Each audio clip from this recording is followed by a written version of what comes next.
So, Rochelle, thank you so much for coming on the show. It's all right. Thank you for having me. You're welcome. So, can you introduce yourself, say who you are and what you do? Yeah, so hi, I'm Rochelle. I have 3 businesses within the hair industry. I run an academy, I have an extension method, and I also have a hair salon. And I've just recently started selling premium hair care as well for a network marketing group. So yeah, that's a little bit about me. Ah, cool. So you're very, very busy. Always, yeah. And I'm a mum of 2, so that's a full-time job in itself, isn't it? Yes, definitely. I don't know how you do it with 2. I just about cope with 1. Oh, it honestly, there's such a big change from 1 to 2, but I feel like we're going to come out the other end and hopefully it'll be all right. I'm not going to kind of go back on myself, so fingers crossed. Do you think you'll have any more? Nope, done. I'm literally so done. Like I wouldn't. I felt like I wanted a girl and I wanted a boy, so I'm done. I just think upset the balance, and I would need a different car and things like that, a bigger house. So I'm just happy where I'm at now. Yeah. So yeah, I wouldn't want to do it again. If I did, I'd want another. So I'd want 4, and I just couldn't imagine 4. Yeah. It'd be stressful. Yeah, exactly. So, Rochelle, everyone has a story behind them. What is yours, and what made you go into wanting to set up your own salon? So I always really struggled to find hair salons that could accommodate my hair. So I just started doing my own hair and watching. I used to go to like Salon International and places like that, and just like watched all of the demos. Like this was before YouTube was massive as well, so I'd watch a few YouTube videos and just kind of educated myself. And then I got really good at doing my own hair, so I started doing my friends. And then I then was like, do you know what? I really want to like change my career point, and I'm going to go into hairdressing. So I went and did all of my qualifications and started up doing mobile hair. And with mobile hair, it was really difficult to like find the time. Like I was losing probably an hour a day just traveling, getting a bit lost. You know, my sat nav then was awful, and I would literally continually be like trying to find someone's house. And when you find it the first time, that's fine, but it's the packing up, the unloading, the mess, and I just never felt like it was a professional service. So I then started getting people to come to my house, and at the time I was actually going to get my mum and dad's garage converted, but then they decided that they were moving to Italy. So that left a spanner in the works, and I kind of got pushed into it, and I'm so glad I did, because I was 24 at the time, and I look back now and I think, whoa, I was a complete baby. Like, how did I do it? I think I just turned 24 as well. So I found a place and I went in it with a friend, and she did beauty, I did hair, and we literally just kind of started off the cuff with like secondhand furniture from eBay. I think I bought it from a business going out of business. So I got like secondhand chairs. I did all the decorating myself. I got some like boutique looking wallpaper and mirrors and stuff. And yeah, just like slowly kept on making it better as I went along. And the more I got in, the more I would repurchase new stuff. Yeah, so that was it really. That was just kind of how I got to the point. And I never advertised. This was kind of when social media wasn't that big, and I tapped into it really early on. So we got quite a good following from quite early. I started posting pictures and getting my clients to post pictures and to tag us and to say, I've been to the doll's house, and all of their friends would see their hair, and then in turn they then saw their hair, and it just kind of was a knock-on effect from there. So yeah, I love social media, and I never advertised, and I literally just use social media in that sense. Wow. So how long has the salon been going now? It will be 10 years in September. That's a long time then. Yeah, I can't believe it's going to be 10 years. I was fully saying to myself, I'll never get to 10 years. And then, yeah, here it is. I know, time just flies, doesn't it? Have you seen the industry change a lot within that 10 years? Oh, so much so. In a good way as well. I feel like we're becoming more regulated as well. and people are making a more informed decision. There was a lot of rogue hairdressers in my day, and a lot of people doing hair extensions that were just hair extensionists. But I mean, there are a few still day courses, but I feel like people are making more of a decision, and they're choosing whether or not to use these companies, because there are people out there who really are, you know, spending a lot on their education and their, you know, continued professional development. So it's good to see that people are, you know, educating themselves more. In terms of colouring, you know, patch testing is a really big thing now, and it never used to be in my day, and that's good to see as well. So yeah, it seems to be good. So obviously business isn't easy, and I think a lot of people see like the flash cars, the nice house, the big salon, like the holidays. They don't really see like behind the scenes and what it took to build up that business. How was business for you in the early days? Oh, I think I got one of my old diaries out, one of my first diaries, and me and my husband sat there and laughed because I thought I was busy then, and it was like, oh my God, you're so cute. Like, look at my diary. I think I had like, probably one of the times, I think I had like a 4-hour gap, and I probably like cleaned the salon and went and did flyer dropping and stuff. But that was literally when I thought I was busy. Compared to now, like, I would never have thought I'd have stylists and a team of people. I have a PA that also does a lot of my social media and my answering of everything like emails and ordering stock. And that was a job that I single-handedly did by myself. So to now have somebody helping me do that, it was really hard to let go as well. But yeah, I have just gone from strength to strength. And I think the main thing is that I was never afraid of hard work, and I did put in the hours. Even though I had a 4-hour gap, I still started at 10 o'clock. And some days I would finish at 10 o'clock, and I'd stay in the salon for those 4 hours. So it's not like I was ever, you know, swanning around. It was always a lot of hard work and dedication. And now I'm in my 10th year, I'm able to go on these times and take a bit of time with my children. Lockdown has massively helped me learn to unwind too. I'm very, very tough on myself. I don't let myself have a break. Like this morning I was up at 5 a.m. and I was being really productive, and I was getting out my posts and replying to Instagram. But this weekend I actually said, look, I'm going to reply to everything on Monday. And that's something that I've never been able to do. So I've seen the growth within myself. And honestly, it's all about hard work. Everything that you do is hard work. I will purchase a new course, and then I'll go back in and I'll practice it, and then I'll, you know, train my team on things. And I think that's the main thing. Like, people just think it's overnight success, and it really isn't. It's knowing what to do, why to do it, and how to do it, and just continuing it with it. Like, a lot of people get quite lax. Like, I've always prided myself on the 6-week appointment. I don't want my client to come to me one time and then on a special offer. I want them to come to me every 6 weeks, and I don't want them to leave here without the knowledge. So that's one thing I always try and do as well, so that we are fully booked for the next kind of 3 to 6 months. Yeah, definitely. It's key, isn't it? A lot of people don't have that service, or try and book them in for several sessions after, or don't have their details for marketing purposes. So then the client will come in for like that one-off special occasion, but then never hear from the salon again. Like, it's just being in the front of their minds all the time. Exactly.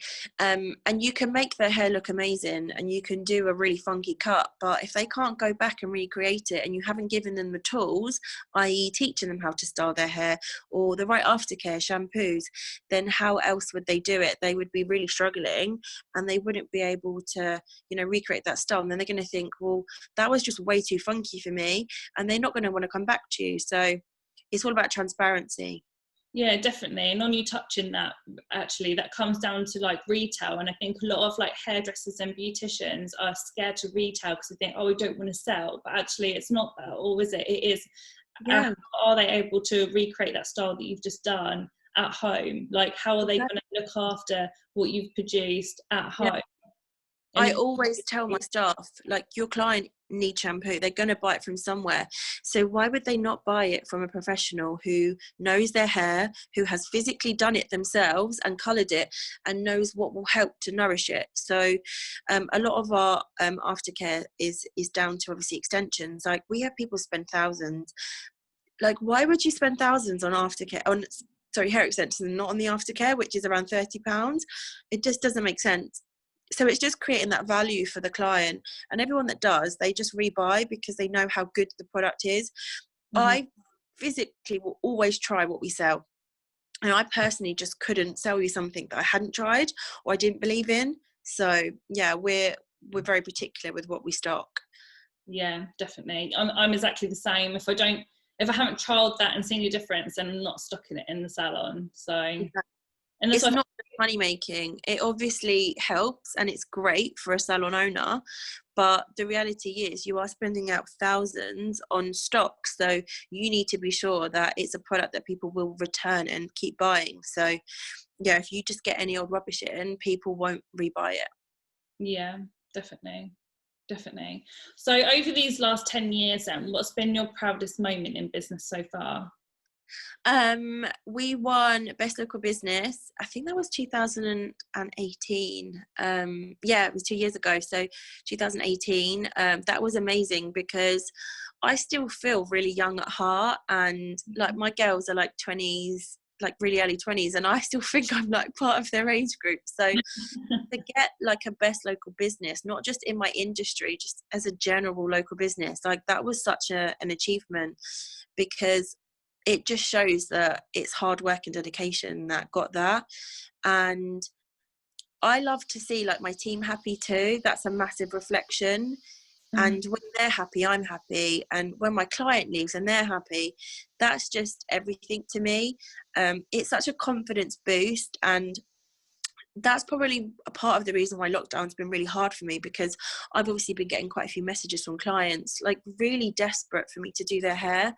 And it's a difficult thing because I don't want to obviously cross any lines or break any laws, but at the same time obviously I want to stop the spread. But I know how much it means to clients, and they're confident, you know, they're at home with their partners who probably haven't ever seen them without extensions. And that's been a really difficult thing because I just know the confidence boost that it gives women. So yeah, it is a shame, but you know, we've just all got to be safe as we can. Yeah. And if I'm doing it and I've got greys and no lashes, then I've got to do it too. I know, I think we're all in it together, but I think I've seen so many posts where people are really mad where clients have asked them to do this and that, and I understand that, but at the same time, like, they must feel of shit at the moment. Like, we all feel crap, like, and like, Yeah. if they're at home like with their husbands or with their partner, and their partner always sees them with lashes on or their hair done and all of this, at the moment we feel pretty rubbish. Yeah, exactly. We're mentally really going through it all. You know, Yeah. a lot of people are working from home and also looking after children. And that in itself is literally 2 full-time jobs. And women would spend that time to come in the beauty salon, and they would, you know, get that 2 hours of their you know, self-care. And it's just finding different ways now to find that self-care, whether it's when the children have gone to bed, a long bubble bath, you know, even just doing it a bit of DIY, you know, a bit of plucking and a bit of a face mask or a hair mask, just to, you know, just to make yourself feel a bit better. But that's just like obviously what we're all going through, and it is horrible because saying no to someone when you know how desperate they want it and how good it is for their mental health, but at the same time it's just, I obviously wouldn't want to do anything to put anyone at risk. So yeah, it's just trying to do the right thing for everybody. Yeah, definitely. Obviously, you've mentioned about you've got your 2 babies who are very, very adorable. How do you find running a business and a family? Like, how do you fit in a plus yourself? I don't fit myself in, that's probably it. So I feel like you always come last as a mum anyway, and especially when you have businesses, like they take complete paramount. But I promised with my first son, I probably had about 6 weeks off. I think it was actually less. I think it was 3 weeks. And then I went back and started doing a few days. Yeah. And I promised myself when I had my daughter that I would give them a bit more time, because I didn't want them to just always see the top of my head whilst I was constantly in a phone or coming in and missing bedtimes. And I see the bond that my son had with my his dad and my husband, and it made me sad because I've always heard that, you know, like my son loves me to death, but he will always choose his dad to just hang out with, and the bond that they've got so lovely. So I promised myself that I would try and find that time, because you don't get that time back when they're little.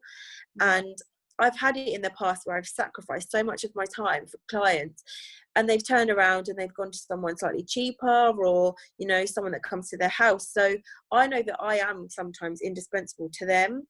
So I'm not indispensable to my children. Like, they are there for life, and I want to always have those memories.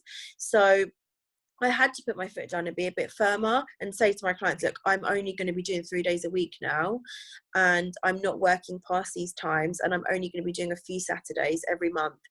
Because, and a lot of my clients respected it, but I also encouraged my other stylists to get busy, because they were then like, well, you've trained this stylist, let me give them a try. And they're so happy with the results. So it's just taking that step and being confident with your ability, and knowing that, you know, your team is good enough. And that's one of the things. I think if I continually stretch myself and I continually, you know, worked all the crazy days I was doing, then, you know, they're going to take it. So I just had to say, right, I'm going to put my family first. And this is why I worked so hard in the beginning, so that I had that time. So yeah, I just had to try and make sure I did it, really. Yeah, I definitely know exactly where you're coming from. And I think the worry when you have baby, sorry? It's the mum guilt, isn't it? Yeah, mum, and I think it doesn't matter how much less you do or how more you do, like, you always have some type of guilt there. But I think we worry about, oh, well, I need to work this, and this, but then it isn't until you actually put steps in place, like you said, be strict with the times that you were going to work, say no so you don't extend them, and actually you realise, well, business is still running, I'm still taking what I was taking before. Exactly. It's not until you have that trust in your team that you're like, actually, I don't even need to be here. Yeah, exactly. And that's one thing. Like, if you get yourself a good solid manager, like my manager is amazing. I can't fault her. She is as hardworking as I am, and then that's rare to find someone that cares as much about your business as you do. Yeah. So I'm holding on to her, like, because she's gold, and that's the main thing. Like, it's given me a chance, so I'm going to reward her. We've partnered up in our new business together, so with our new extension method. So she's a part of that too, and she's obviously reaping the benefits. So for me, it's like, it's worth me being able to get that time back, because we don't get that time when they're little again. No. And I don't want to miss out on it. So, or just be tired when I'm with them all the time. Definitely. How have you found lockdown? I've started to really like it, and like part of me is like, I don't even know if I want to go back. Yeah, I know. I was itching to get back, and now I'm like, I really like this idea of maternity leave. I see why everyone takes it. Sorry, no, I can't even imagine having 9 months off. Like, No. bliss. But no, I really liked lockdown. I think in the beginning, obviously, it was a huge panic. I think then we as humans just adapt so well, and we get used to it. And I think everyone's kind of liking the new lifestyle, a more chilled lifestyle that they have now. And I think as business owners, we're all trying to think, okay, well, how can I still have this, not running a rat race every single day when we go back, and still have kind of more of a balance to life. So I think much as the coronavirus has been so sad, and so many people have lost their lives, and it's just been awful, and obviously the economy is going to crash and things like that, but I think for us personally as individuals, I think it would have done a lot of people good just to have that time out, just to start being grateful for life and grateful for what we've got. And exactly. And just bringing it back to basics, like, I explored my village. Like, obviously, you know, I've moved out to Bedfordshire, so we had never even known that there was so much history within our village. We've gone to the woods. We've literally really enjoyed the time as a family, and we won't ever get this time back. When else would the government pay you to stay home? Like, it's just never going to happen in our lifetime again, hopefully, anyway. So we just have to get, you know, make the best out of a bad situation. Definitely, I do think it is what we make things. We could have been like on the floor and, oh, this is going to happen, that's going to happen, I'm going to worry about going back and all of that. But I think it's just about enjoying the time that we've had with our family. Like, I've loved being with my daughter every single day. She's back in school now, but I loved having that time. Like I said, it's time that we're not going to get back. So exactly, they are like our little best friends. yeah, I know. It's so nice. I know. There is a lot of mums out there that aren't in business at the moment and then kind of put their life on hold because they are a mum and feel that they can't run a business alongside having children. What advice would you give on that, and what's kind of your view on that? So I recently have joined Monet, which is a network marketing company. And before I was very skeptical, but I've seen some friends do some real, get some real success. And it makes sense. It's literally everything I've always applied to business, but you're physically doing it for yourself. And the amount of money you can make within it is incredible. I think it's almost 3 weeks, and the money I've made already, from lockdown, I'm not earning zero. So any little thing's a bonus, but this has been really good bonuses. So I feel like for mums that want to get back into an industry or just want a bit of extra cash, network marketing is such a good investment to do in. Like I was saying earlier with retail, I think I paid about £3,000 for my initial stock of a brand that I used.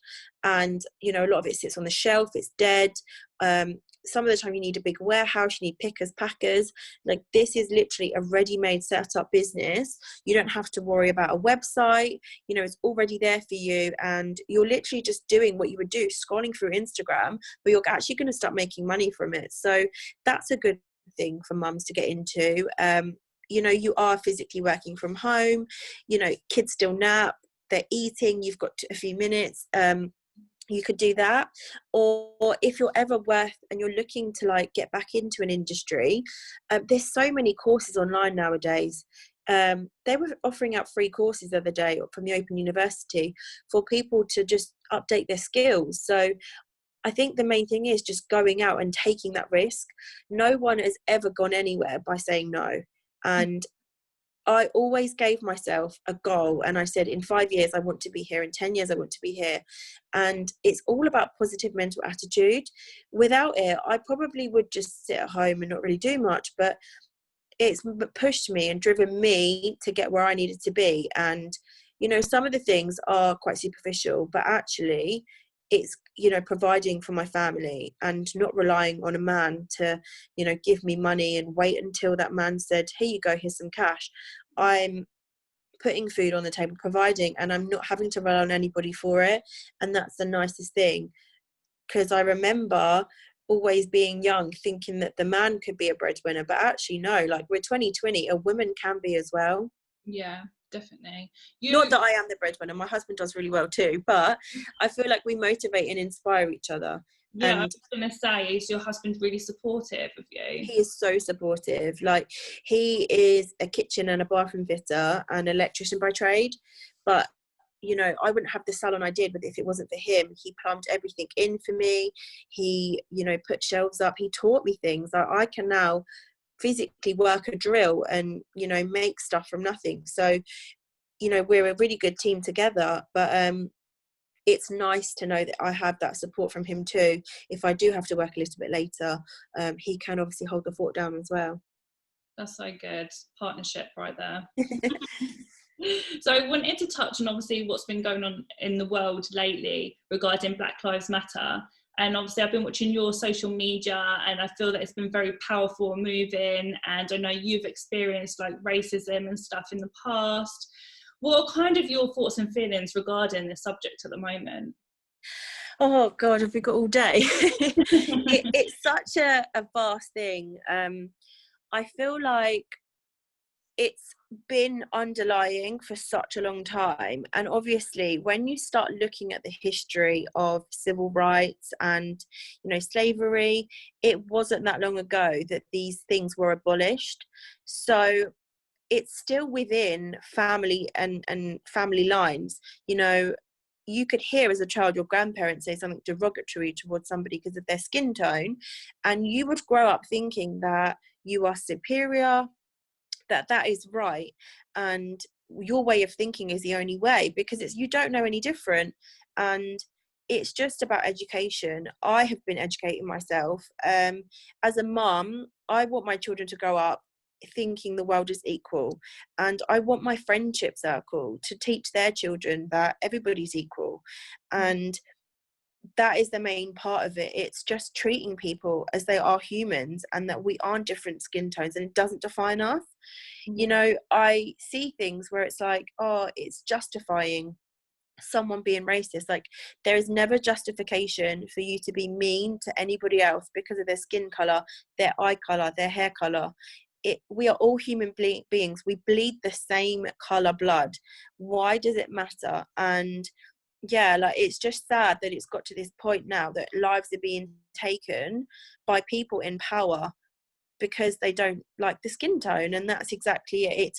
It's having a voice so that we can all stand up and say, that's wrong. It's not funny to make a joke about someone's skin color. It's not funny to, you know, take the mick out of somebody.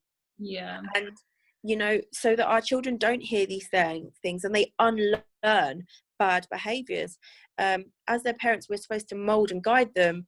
And I obviously have a platform for mums, so that's all I'm trying to do, is just obviously show people racism does exist. We can't close our eyes and pretend it doesn't, but we can try and make it a better world.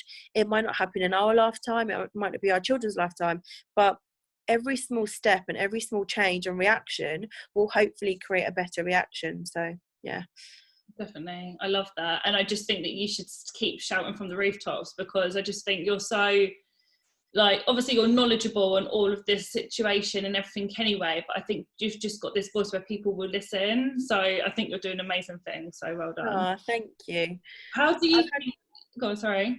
I've had such good feedback from mums, because like, there's so many women that say, oh, I'm not racist, but it's really good because people are actually being more anti-racist and they're doing work of more inclusion.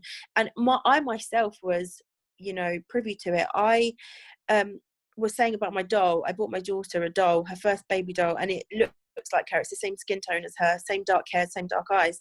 And I probably would have just gone into Smith's and just grabbed a dolly off the shelf. Mm-hmm. But when you see the variety, it is very minimal for, you know, black or brown skin dolls. So I actually avidly went out and looked for books and looked for dolls that represented my children and my family.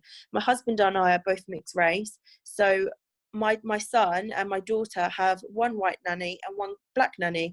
So we bought a book that showed their reality and showed their normal, so that they don't grow up thinking that it's strange or it's abnormal. So when someone turns around and says, because they've heard a grandparent say something derogatory, like, oh, why is your, you know, you can't have a white nanny, you can't have a black nanny, they can go, yeah, this is my normal, and teach that child and educate them. So obviously it's just been about being more inclusive, and that's, you know, the steps that I'm taking, and it's so nice to see other mums are doing the same. Definitely. I think it's a lot of about education, and obviously you don't hear about any of this when it comes to schools as well, like, yeah. And I think a lot of could change in that sense. Same. I've actually signed a few petitions so that it's not just 1 month for Black History, it's inclusive in all history. Because why should 1 month be dedicated to it? Like, it's history. Like, we should know about everything in history. And I think that people will be more proud for their culture, and people will be more adopting, because, you know, we love to go on holiday and, you know, accept and find new cultures. So why would we not have that and it be taught in our history books? So yeah, it would be good to see. Definitely. How do you think that our industry could help the situation and have an impact when it comes to Black Lives Matters? Well, I've always said that hair is hair, and I obviously touched on it before. The reason why I started my own salon and doing my own hair was because I had been refused in the past to you know, get my hair done in salons. I went to a few salons and you could see people go, I can't do hair, I can't do black hair. And I've always had what people would call easy black hair. Like, my hair is super straight. I have a bit of frizz to it. And it's got like a nice big curl to it. It's not frizzy or afro in any way. But I'd walk in places and they'd say, oh, we don't do black hair, or we don't do afro hair. And I was like, my hair is like a perm, if that. And it was that refusal that made me just go, fine, I'll do my own hair. Or if I did do it, people just couldn't do it good. And that was from Afro salons too. I'd been to Afro salons and they just like plied it down with grease, so it had no movement, no life. Or I'd go to a normal Caucasian hair salon and they would, it would be brittle, it would be dry, and they didn't smooth it out enough. It was just fluffy still. So it's definitely, about equality and teaching people so they don't have a fear of it. If you educate staff to understand that there's different textures, different hair tones, different, hair types, hair is hair. Like, if I can confidently do anybody's hair, because I know that even though Afro hair is very strong, it also has to have a lot of moisture and it can become brittle very quickly. Why are we not including it? Why are we not talking about the cortex? Why are we not talking about all types of hair so that we all have a knowledge? Even if it's a small amount of knowledge, it's still a good thing, because there is so much mixing going on in this world. So why are we cutting out, a third of the population because we're not educated in it? So I think that our industry needs to do better, and be more inclusive, and that's just simply it. Like, I train all of my staff. All of my staff will work on my hair, will work on my mum's hair, will work on my friend's hair. And if we can get everybody in the industry knowledgeable about all different types of hair, why would we not make it a better environment for everybody? Yeah, definitely. It all comes down to training at the end of the day, doesn't it? And I think if someone does come in that's mixed race or black, that then the stylists don't just freak out and think, oh no, automatically they're going to be hard. And it's the same in the beauty side of industry. Like when we do lash extensions, I know a lot of lash techs that will go, oh no, I can't do black lashes because they'll be thicker or curlier or shorter. And we should be taught to know how to do them lashes, so then we're not turning them away. Lashes, Exactly. hair, lashes is lashes. It's exactly Exactly. And it's education. And if people, like makeup artists, like, why would you have a kit that doesn't include all skin tones? I don't think you can be a makeup artist if you're not going to include all skin tones. I'm paying for a service. Why would I bring my own makeup with me? I have been lucky that that's not happened, but in the past I couldn't get hold of makeup that worked for my skin tone, so I barely wore it. And it's just that we should be making sure that everybody feels included, because we don't know how that makes somebody feel by returning them down. I remember wanting to be whiter. I remember wanting to have whiter hair so that I was able to get it done. And that's something that no little girl should ever grow up thinking or believing, that they have to change the way they are to become accepted. Yeah, definitely. That's just really sad, isn't it, that you or any other little girl would even think that. Even when it comes to down to social media feeds, like obviously we go onto Instagram, we go onto our grid, and that's where like our shop front is, especially for those that haven't got shops, and that's where people will look before they even come to us. Do you not think as well, like, we should be adding more of a variety of different cultures onto our feed? So if people are doing hair, where is the Afro-Caribbean hair? Or if people are doing lashes, where are them lash dots of black skin? Like, do you think Absolutely. adding more of that in? And it's really difficult because we are still a minority, so you can't pick and choose who's going to come to you. And we do tend to find we have a lot of mixed race clients, and we'll post every client up. The befores and afters are amazing on a keratin blow dry, on color changes, but you can't force people to come into your salon and pick a style that you might particularly want. Like, I've actually had it from a black woman contact me to say that I didn't have enough diversity on my page on the InvisiWeave, and I was like, hon, you're barking up the wrong tree. You can see the backs of people's heads here. You're actually really misinformed. I am on the page. I am mixed race. Like, sorry, just because we're having straighter hair on our page, if somebody came to me with curly hair, I would do it. But we're a new business. We have very limited images. So maybe go and, bark up someone else's tree. But things like online retailers, Pretty Little Thing, are amazing. They always have women of all colours, women of all shapes and sizes. House of CB, unreal. But there is a few other companies that maybe should work slightly towards more diverse women, and we are still buying the clothes, so why do we not want to see what it looks like on us? And that's exactly it. It's just inclusion, and it's not excluding people because it doesn't fit your target market, because you're missing a massive target market if that is your thought process. So it's just, yeah, like just trying to put it out there a little bit more, I suppose, because we don't consciously think of it, because like I said, a lot of us aren't racist. We're just not doing anti-racist work, and the anti-racist work is inclusion, making everybody, you know, have a voice, showcasing every single different, you know, hair type out there, so that they are reflected in your business. Definitely, definitely. I love that. Well, Rochelle, thank you so much for coming on. Where can people find you on social media if they want to get in touch? So the Instagram for my salon is at the Dolls House MK. Mine is at rochelle.mama. That's ROCHELLE.mama, MAMA. At the InvisiWeave. Also, Facebook is the Dolls House Salon and the InvisiWeave, and yeah, that's all my handles. Fabulous. So there's a lot of handles. We'll put them in the show notes as well. Awesome. Thank you so much for having me. It's been a lovely talking to you. You're so welcome. Thank you. All right, take care. Bye.